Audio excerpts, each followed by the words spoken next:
Nancy, I work with a lot of young residents and medical students, a lot of young professionals as well. And what I'd like you to share with us a little bit is the three things that you think are the most important things that people in that position might want to pay attention to. A lot of them are single, but some of them are married, and some of them are married with kids. Mm-hmm. So if you kind of share your experience on that, it's hard to distill into three things, but I'll try. Okay. The first thing is that to realize, for anybody to realize, is that estate planning is a process that really needs to take place over time. Certainly, everyone needs an estate plan. And by estate, I mean addressing the property that you own and addressing personal decisions relating to powers of attorney and things like that. But when a person turns legal age, and in Ohio that's 18, that person ought to have legal documents.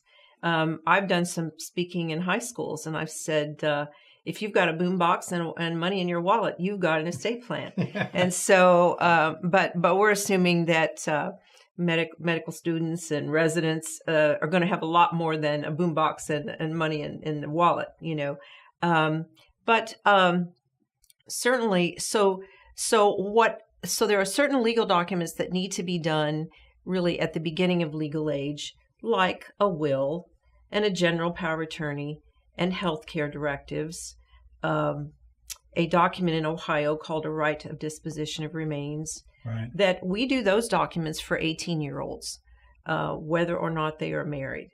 And then as they age and marry and accumulate wealth, then we may add documents to their estate plan portfolio, such as a trust to defer distributions to children, right, beyond age 25 in Ohio, or a prenup.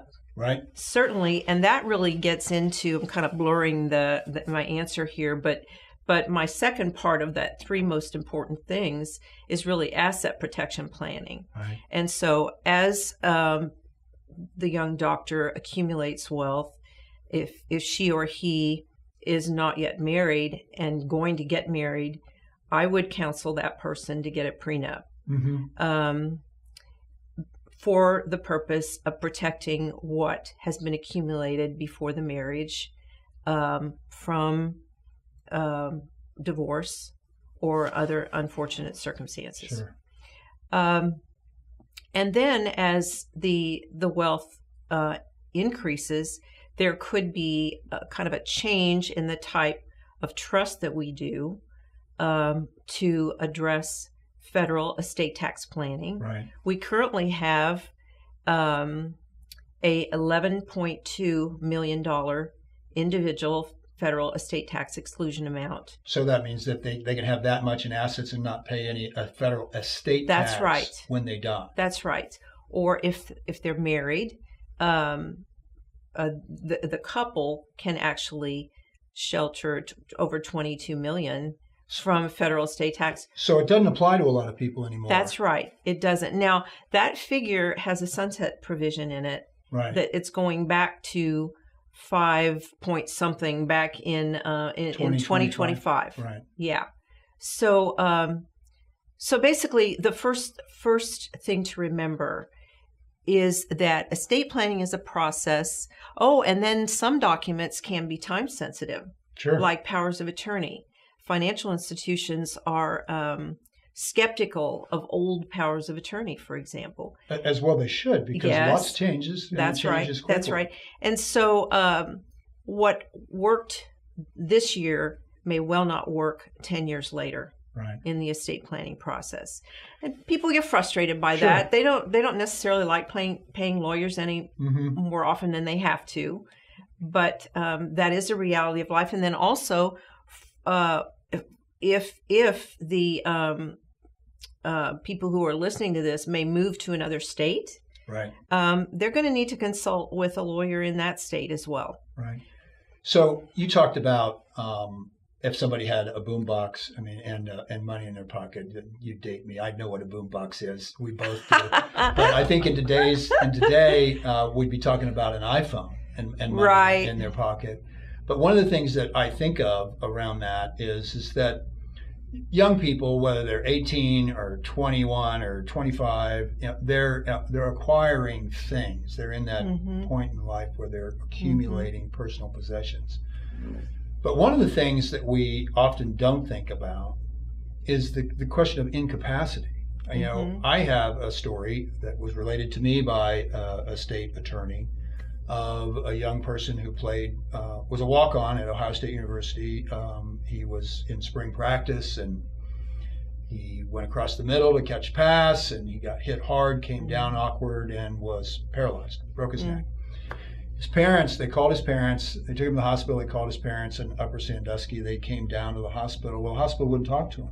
Right. Because this is a person of legal age. That's right.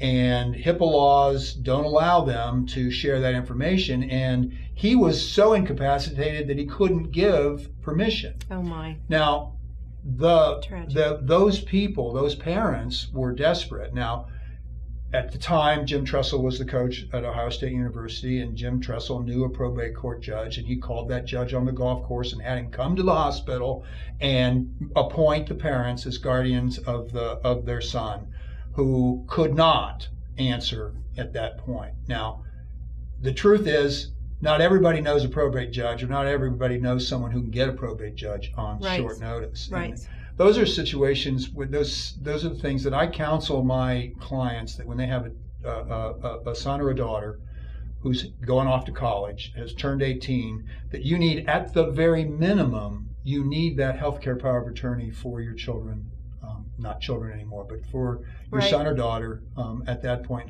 in time. So talk a little bit about incapacity. I mean, that's a whole different issue that a lot of people don't think about. It is. And I've got my own more story to tell. When my first husband, David, was in the hospital in intensive care for 3 weeks before he died.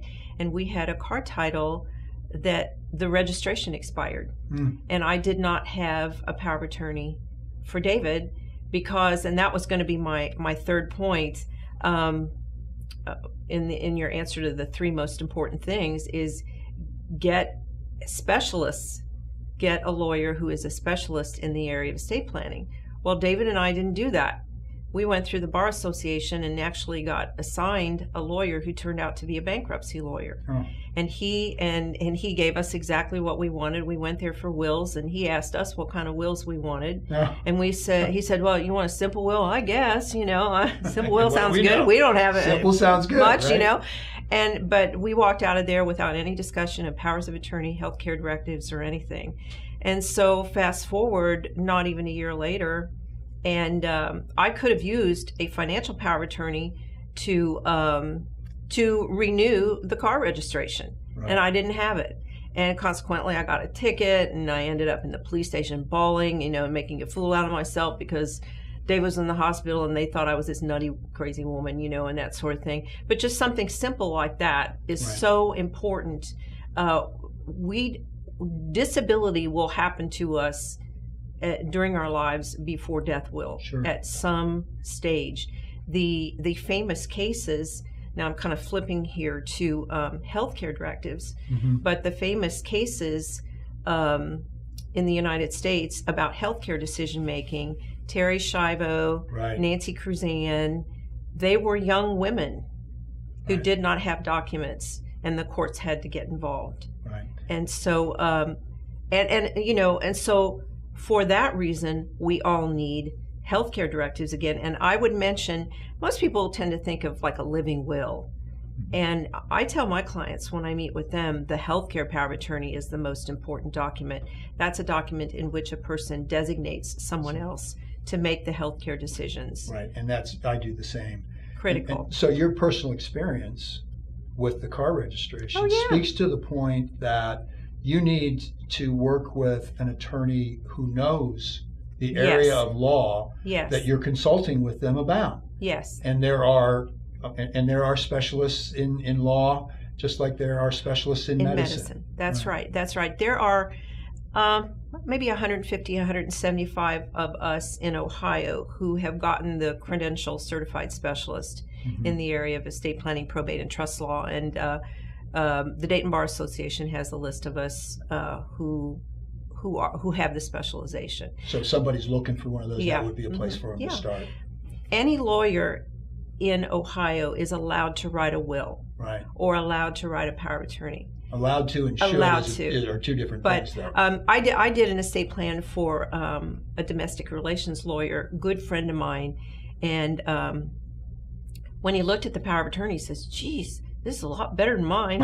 Well, it should be. Well, yes, that's because I've considered all these other things that you wouldn't necessarily. He's a great DR lawyer, sure, but we don't know what we don't know. I've chosen to be focused and be excellent in the areas of estate planning and probate. Well, thank you very much. You're welcome.